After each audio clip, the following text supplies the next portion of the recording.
Class 8 exercise 3.3 और question number 5। Question number 5 हम कर रहे हैं। यहाँ पे हमें दिया हुआ है किसी समांतर चतुर्भुज के दो आसन कोणों का जो अनुपात है वो 3:2 है। यानी हमें कोणों का अनुपात दे दिया गया है। तो समांतर चतुर्भुज के सभी कोणों का माप ज्ञात कीजिए कि समांतर चतुर्भुज के सारे कोण कैसे होंगे। तो पहले तो हम समांतर चतुर्भुज बना लेते हैं। हमने यहाँ पे एक समांतर चतुर्भुज बना लिया है। इसका हम नाम रख देते हैं ABCD। आप चाहे तो इसका नाम पूजा ईना मीना टीका कुछ भी रख सकते हैं, लेकिन मैं तो इसके छोटे छोटे नाम रखूँगी ABCD। उसके बाद यहाँ पे हम कोण भी बना लेते हैं। जो कोण हमें यहाँ पे ये निकालने हैं। आकृति आप चाहे तो बना सकते हैं, चाहे तो नहीं बना सकते, ये सिर्फ समझने के लिए है। अब यहाँ पे हमें इन्होंने कहा हुआ है कि उसके दो आसन कोणों का जो अनुपात है वो 3:2 है। तो आसन कोण किन्हें कहते हैं? आसन कोण कहते हैं जो एक ही लाइन पे बने हुए होते हैं। जैसे कि ये एक लाइन है और एक ही लाइन पे ये दो कोण बने हुए हैं।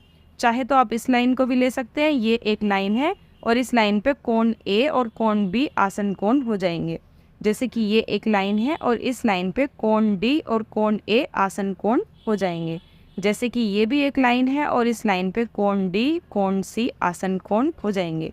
अब ये आपकी मर्जी है कि आप कौन सी वाली लाइन को चूज़ करते हैं।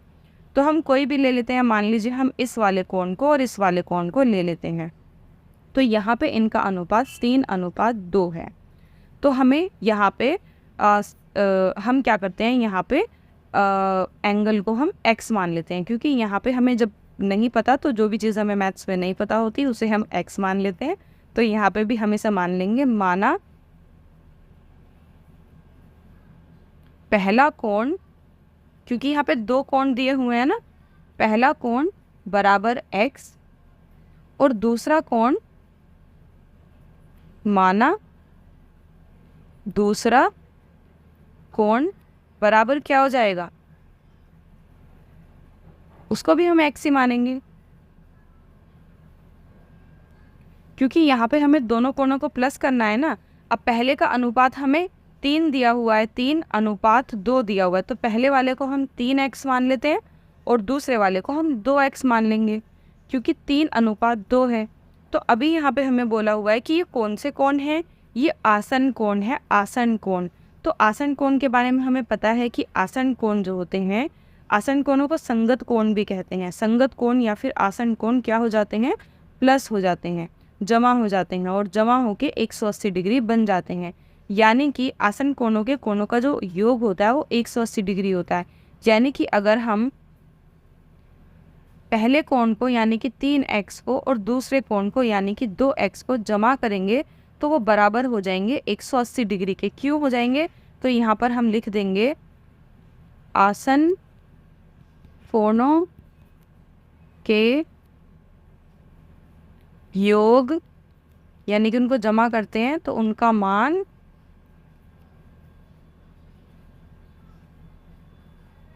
180 डिग्री होता है। या तो आप ये पूरी की पूरी कथा लिख सकते हैं या तो फिर आप इतना लिख सकते हैं कि आसन कोण, बस इतना भी लिख सकते हैं। तो ये 3x और ये 2x दोनों x वाले हैं तो इनको प्लस कर सकते हैं हम। 3x और 2x कितने x हो जाएंगे, 3 और 2 5, 5x हो जाएंगे बराबर 180 डिग्री। अब यहाँ पे हम x को छोड़ देंगे क्योंकि x की वैल्यू हमें निकालनी है 180, और ये जो 5 इसके साथ x में है ना, तो ये यहाँ पे आके डिवाइड में हो जाएगा, क्योंकि यहाँ पे ये इसके साथ गुणा में है ना, बराबर के उधर ले जाएंगे तो डिवाइड में हो जाएगा। अब इसे हम काट देंगे, 5 एकम 5, 5 तिया 15, 15 16 17 18, तो ये आगे 3 हासिल लग जाएंगे, 5 6 30, तो x बराबर हो जाएगा ये काट के 36 डिग्री। लेकिन यहाँ पे अभी हमारी ये सिर्फ x की वैल्यू आई है, हमें x नहीं निकालना, हमें पहला कोण और दूसरा कोण निकालना है। तो हम यहाँ पर लिख देंगे पहला कोण। पहले कोण को हमने क्या माना था, यहाँ पर लिखेंगे पहला कोण। पहला कोण हमने क्या माना था, यहाँ पे पहले कोण को हमने 3x माना था, तो यहाँ पे हम वापस लिखेंगे 3x। अब 3 की जगह 3 लिखेंगे और x की वैल्यू हमने निकालनी है, x की वैल्यू आई है 36, तो 3 की 36 से गुणा कर देंगे 36 डिग्री से, तो ये कितने डिग्री हो जाएगा, 108 डिग्री। यानी कि हमारा पहला कोण 108 डिग्री होगा। फिर इसके बाद हम इससे निकालेंगे दूसरा कोण। दूसरा कोण हमने कितना माना था, 2x माना था, तो 2 का 2 रहने देंगे और x की जगह हम क्या रख देंगे, 36। अगर 2 को 36 से हम गुणा करेंगे तो ये आ जाएगा 72 डिग्री। तो हमारा पहला कोण 108 डिग्री हो गया और दूसरा कोण हमारा 72 डिग्री हो गया। देखते हैं इसमें और भी कोण निकालने के लिए बोला हुआ है क्या।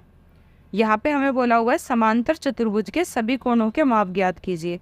तो एक हमारा 108 आया है, मान लो हम इस वाले को 108 मान लेते हैं और दूसरा वाला कितना आया, 72।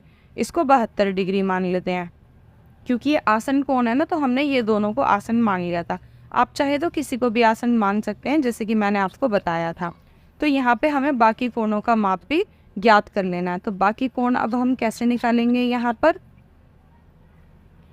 पे देखो, अगर हम ये वाला कोण देखें, ये वाला कोण, तो ये कौन से कोण बन रहे हैं, ये एक समांतर चतुर्भुज है और ये समान कोण बन रहे हैं एक दूसरे के, जिसे हम इंग्लिश में कहते हैं अपोजिट एंगल। समान कोण एक दूसरे के बराबर होते हैं, तो यानी कि हम लिख सकते हैं कोण B बराबर है कोण D के। क्यों है बराबर, क्योंकि ये समान कोण है। तो समान कोण एक दूसरे के बराबर होते हैं, तो B की वैल्यू है 72 डिग्री, तो 72, और D तो हमें निकालना ही है, तो यानी कि कोण D की वैल्यू 72 डिग्री आ गई है। अब इससे हमारा कोण D भी निकल गया और कोण C से निकाल सकते हैं हम कोण A, क्योंकि कोण A और कोण C भी हमारे समान कोण बन रहे हैं। तो हम यहाँ पर लिख सकते हैं कोण C बराबर कोण A, और यहाँ पर भी लिख सकते हैं हम समान कोण। हमें यहाँ पे ब्रैकेट में लिखना ये ज़रूरी होता है, इससे भी पेपर में मार्क्स मिलते हैं। अगर आप पेपर करते हैं तो ये सब नहीं लिखेंगे तो आपका आधा 1 नंबर कट जाएगा, क्योंकि यहाँ पे हमें कारण बताना ज़रूरी होता है कि किस कारण की वजह से हम ये प्रॉपर्टी लगा रहे हैं। तो कोण C हमारा 108 डिग्री है और कोण A हमें निकालना है, तो यानी कि कोण A की वैल्यू आ गई 108 डिग्री। अब हमारे यहाँ पे चारों कोण निकल चुके हैं। मिलते हैं क्वेश्चन नंबर 6 में। Bye bye.